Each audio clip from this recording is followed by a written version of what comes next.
Hey you guys, this is Rafael from Shiloh Relics. I hope you're all doing well. Today's the first day that I've been feeling a little bit better. I was fortunate enough the day before Christmas to accidentally end up with the first COVID vaccine shot. My lady friend is a pharmacist and I took her on Christmas Eve and they were about to close, and it turns out if you open up a vial, you have to use all of it or throw it away. There was nobody else there, and they said, if you don't want it, we're going to have to throw it away. So I took it. And I had a little muscle soreness and things like that with the first one. The second one, it hit me pretty hard, and I've been a little under the weather. But I'm back today. I'm thankful that I got it. Hopefully everybody will get a chance to get it. And I told you that I got it because one thing that I wish I had known, I ran a pretty high fever. I would take something for fever. If you get that shot, be sure you already have that in your system, and hopefully you won't have the fever like I had, because I care about each one of you. I want you to be here because you're cool enough that you're watching this video, which puts you pretty high on my people I like list. So today we're going to talk about something little bitty with a lot of coolness to it. It's something I've wanted to talk about for a while, but they are small and they don't look really cool. So we're going to use the pictures like this a lot. These are the button that in one of the most famous of all button books, there's a few button books out there, but the one that everybody used forever was written by Albert. And Albert lists the Confederate buttons. He gave them numbers. He gave them numbers. And the one that he started out with was CS1. Why would you start off with, of all the Confederate buttons, why would you start with this one? Because it's one of the coolest. It has the huge downturn, and they call it a droop wing eagle. When you see the wings turned down, they call it a droop wing eagle. Most of your Confederate officer buttons will have those wings going down. Most of your Union officers will have those wings going up. So, can't always say one is definitely Confederate, one definitely Union. But with this one, ain't no doubt about this one, because check out what's in the middle of that shield on the eagle's chest. CSA, clear as a bell, nice big button. Most of the buttons that you encounter from the Civil War will be 21, 22 millimeters. These are 26 millimeters. Doesn't sound like a lot, but when you're looking through a case of buttons and one of them is that much bigger than the others, it stands out. And then when you see those letters CSA in the middle of them, wow, it's pretty. It's got 11 six-pointed stars bordering it, because originally there were the 11 Confederate states. The detail work is just beautiful. And these buttons were made by really skilled craftsmen. Craftsmen? My caffeine has not kicked in, and I am saying words that aren't words. So, the craftsmen that made these buttons weren't located in Dothan, Alabama or Savannah, Tennessee. They were in England.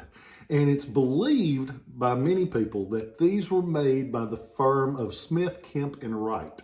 They were located in Birmingham, England. They made some really pretty buttons, and they made them for several different retailers. We don't know for sure, but it's believed that. They started business in the 1840s. In the 1850s, Wright joined them to make the firm Smith, Kemp, and Wright. And SK&W shows up on a few buttons, but not on these. But one of the retailers that they made them for shows up on these. There's, as we've talked about on the other videos that I've done, the back mark, which is just what is put on the back of the button. Sometimes it's generic, so it could be sold by anybody, and sometimes it's marked by the retailer themselves. You see this one with an Isaac and Campbell back mark, which is one of the 8 different listed back marks on these buttons. Isaac and Campbell was located in London, England, but they didn't make the buttons. They just had their name put on them. They sold a lot of buttons, but it's one of the back marks, and it looks like this because one of these two is an Isaac and Campbell marked one. Isaac they were hell of a salesman. Words not right come out mouth. Isaac sold lots of things to the Confederacy. They sold buttons, they sold knapsacks. You see an IC mark on Confederate Enfield rifles. They were a big supplier to the South. And these buttons have their mark. The other one on this is actually one of the generic ones. And some people don't like generic back marks on buttons, but I think it's kind of cool because it shows that they just didn't want the real maker to be listed on it. Because if I'm selling a button that was made by Sears, I wouldn't want the Sears name on it. I'd want, if not my name, I'd want a generic name that nobody knew who made it, because they'll cut me out and go straight to Sears. So it's got the riveted and soldered. That's a generic one that shows up on some Confederate staffs of different styles, but it shows up on this one. Back to buttons and listings. There's 8 different makers marks that are listed in the production of this button. They're done in the Tice's button book. Warren Tice did a book that's amazing. If you can find it and you're going to collect buttons, you better buy it because it's well worth the money. He lists 8 different variations, one of them being blank.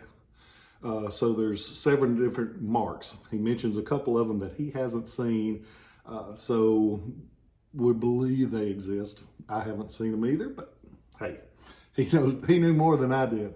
But they're a beautiful button. They almost always show up in non-excavated condition.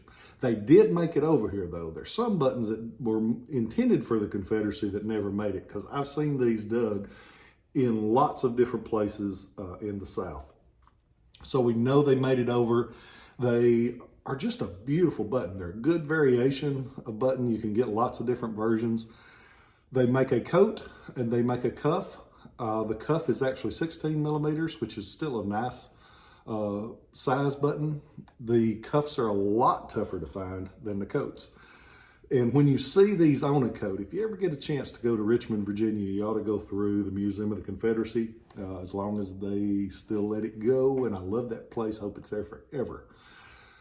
But they have a couple of the coats that have these on them, and man, they are fine. They are they're tailor-made coats that are just gorgeous. Usually they're for big, well-to-do officers, so you'll see all the little ornamentation on the sleeves, and they'll have these sporting down the front. They're great pieces. Great museum if you ever make it up there. Hi to all my friends in Richmond. Love you guys. Y'all have been through hell in the last year, but we're holding tight and keeping a good thought for you. We want to preserve that history. We got to preserve the history. I was thinking about it. When I had my fever, all these thoughts ran through my head, and I thought about everything, and I had a weird thought, but it was something that was, sometimes you're meant to think of something. I thought about all the people trying to erase history. When you erase history, it negates what the people that have fought oppression and fought racism. Because if you erase the history, it negates like the folks that went to that lunch counter in Alabama and said, I am a person and I deserve to be here. If you get rid and whitewash everything on that history, it negates the bravery that those people did, because they had every reason in the world to sit at that lunch counter. They had every reason to sit at the front of that bus. But if you get rid of all that history, you lose the fact that there were brave Americans that stood up for what was right. Not what was easy, but what was right. And we can't get rid of that history.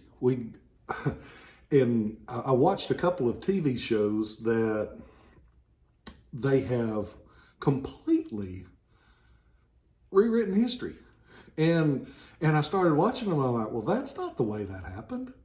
And I'm all for fiction, but, yeah. Okay, I digress.